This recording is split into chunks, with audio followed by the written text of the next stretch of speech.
Good morning, ma'am. My name is Anuj Garg from BSc third semester PM group, and I am here to present my seminar and group discussion.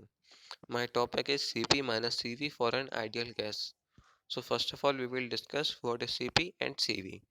So in thermodynamics, Cp is the molar specific heat capacity of an ideal gas at constant pressure, and Cv is the molar specific heat capacity of an ideal gas at constant volume.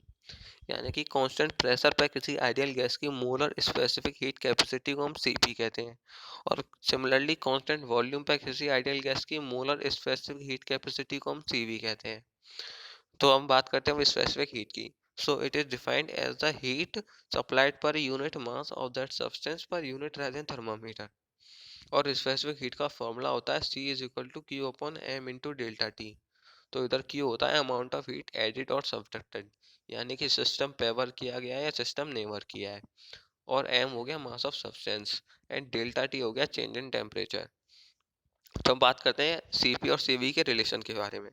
तो जो CP होता है वो हमेशा CV से बड़ा होता है, क्योंकि जब किसी गैस को कांस्टेंट वॉल्यूम पे हीट किया जाता है तो केवल उस सिस्टम की इंटरनल एनर्जी इंक्रीज करने के लिए वर्क किया जाता है। लेकिन जब किसी गैस को कांस्टेंट प्रेशर पे हीट किया जाता है तो इंटरनल एनर्जी बढ़ाने के साथ साथ उस उस सिस्टम के वॉल्यूम को एक्सपेंड करने और उस प्रेशर को ओवरकम करने के लिए वर्क किया जाता है। तो हम बात करते हैं अब सीपी माइनस सीवी के सॉल्यूशन के बारे में। तो अभी हमने इक्वेशन पढ़ी Q is equal to M into C into delta T. तो कांस्टेंट प्रेशर पे हमने लिख दिया Q P is equal to M into C P into delta T, और ये वैल्यू हमारी होती है चेंज इन एंथैल्पी के बराबर। तो हमने लिख दिया Q P is equal to M into C B into delta T is equal to delta H, जो होता है चेंज इन एंथैल्पी। तो सिमिलरली कांस्टेंट वॉल्यूम वी पर हमने लिख दिया Q V is equal to M C V into delta T, और ये वैल्यू होती है हमारी इंटरनल एनर्जी में चेंज के बराबर। तो हमने लिख दिया Q V is equal to delta U.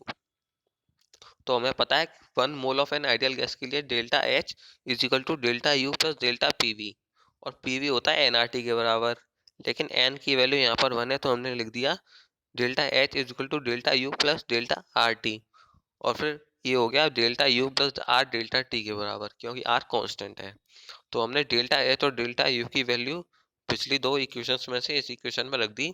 तो ये हो गया C P into delta T is equal to C V into delta T plus R into delta T, और डेल्टा टी कैंसिल हो गया तो ये हो गया C P is equal to C V plus R. और फिर हमने फाइनली आंसर ला के लिख दिया C P minus C V is equal to R. तो हमने ये प्रूव कर दिया कि किसी आइडियल गैस के लिए C P minus C V की वैल्यू आर होती है, जो कि गैस कांस्टेंट है। Thank you.